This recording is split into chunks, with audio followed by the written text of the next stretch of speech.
The state of California went through this process of organizing itself to look at how they were going to integrate ports with each other as far as how goods were going to be moved, and also with the public health issues.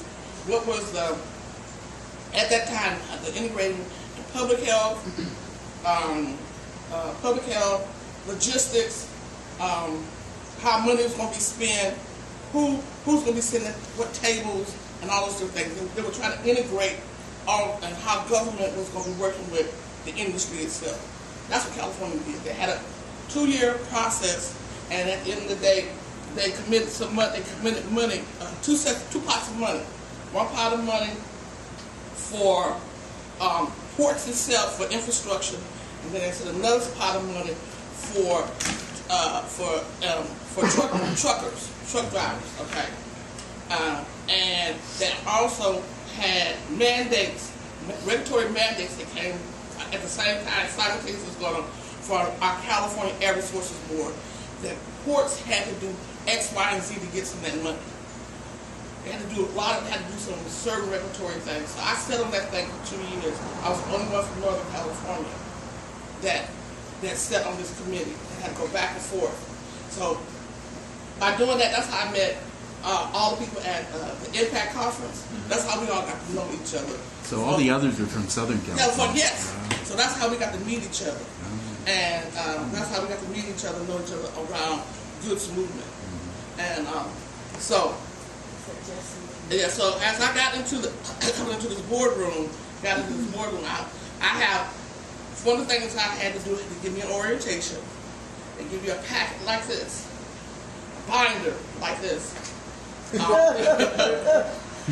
so I had to hit it running. But how I hit it running was not just trying to read everything that I went to all the learning sessions that they had nationally, and understanding who was where and how they did stuff. So I've been here to the Bayport. I know Hilton. I know I've been here. I've been on this side traveling with them, and also sat on the freight, the goods movement report the EPA did. I was here for that. I was one of the members for that also. Right, the federal document. It's a federal document. It's a white paper, a report that EPA pulled together with industry and EJ around goods movement. That's the one they talk about. Omega Wilson. You did this report. You don't know the name of it? It's called Goods Movement. It's Goods Movement Report by EPA. Victoria Robinson was the staff for it. EPA staff, Victoria Robinson. So once you get inside the boardroom, there's a couple of things to do, especially around maritime. Maritime is everything that has to do with shipping. All right. They have a maritime committee. I went to everything in there. I went to every symposium, workshop they had up and down and across the country around maritime. Okay. Maritime consists of the rail, the ships, the barges, the trains. Okay. That in some cities, and I don't know if they do this in Texas. Some cities you have to run for to be on that board. Some don't get paid for it. Some you get a per diem. Per diem that you get a stipend every day for your travel, whatever like that, and like that. We also have the ability to fire the director. The board has the ability to fire, make recommendations to fire a director or staff. We have that. Okay. Now we also have the ability to enact anything that comes down through the feds and to the state also. We have to make policy. We have to write our own policy for that.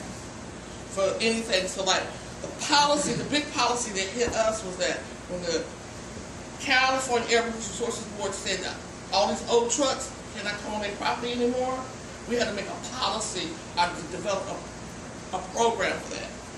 All right, with staff. So in California, all trucks that are old as 1989 up to 2003, and unless they've been retrofitted, up to 2003 cannot be allowed on any port property unless they've been. In 2004 they can be retrofitted. And they get a little metal tag on the ball. They get, oh no, there's more than a tag. Oh hell no, there's more than a tag. You have to have a GIS. You have to have it's a GIS attached to it where you're going. You have to have 2 stickers on it with dates on it. And you have to be registered. All these trucks have to be registered. Now, that's how they do it in California. But inside the boardroom, how I've been telling community people, if you want access to the board, you can do 2 things. First, find out who is the secretary to the board members. You always have a staff person. There's one staff person who caters totally to the needs of the commissioners. Or they have an assistant. You need to know who that one person is who is the secretary for all the commissioners. Then also, do they have an executive committee? An executive committee generally is the chair, vice chair, as a board. 2, you always send something under California. I can't, under California Law Brown Act, I can't meet with only 2 commissioners. I can't meet unless it's being posted. I can't have a secret meeting with any of them. I can only meet with 2. I can't send an email to more than 2 at a time.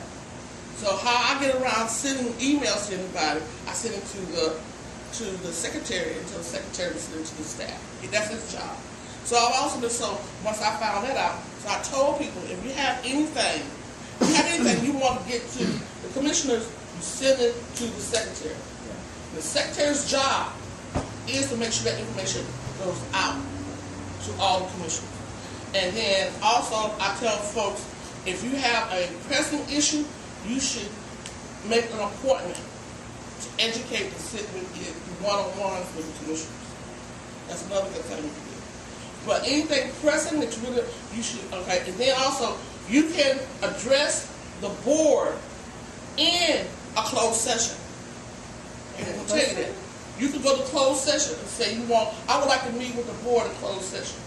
That's a California rule or a federal rule? That's a California rule. Yeah. Individuals can come and meet with us in closed session. They aren't letting us in closed session. Okay, meet with the board. You mean as like an agenda item? No. No. You make that request. Tell the staff you want to meet with the board. They're supposed to open up that door and let you come in here and say anything you want to us. I can't respond, but they will come and tell you, come and say anything you want to. They would just to do it all the time in closed session. They have a problem. Come to closed session and talk to us all the time. And I'm going to tell them that the community organizations do the same thing. Or, under open forum, you can make a request for an agenda item or for a meeting with the board or with the staff in the open forum, and you follow up with your documentation, your letter or your email that you want to meet with them. And sometimes the legal staff will try to interpret stuff for you, but on the open forum, you're supposed to be able to say, I want this to be public notice on the public record that we've made this request. That's your paper trail. So that's something on the inside that you can do. All right? And you can ask them also, at any time, you want an ad hoc committee to explore something. That's something else that you can always do too. They can't tell you no. Especially if they get any kind of public dollars in the city, whatever, you can ask for that also. You also ask an ad hoc committee to explore something, or a working group to explore something. They won't, and that's very reasonable that you can ask for those type of things. If they can't do that, they need to justify in writing why they can't do it. They have to justify, because eventually you can go back under the Freedom of Information Act and ask them for any public notices that they have, any letters, anything like that. Okay. So that's some of the stuff that you can do.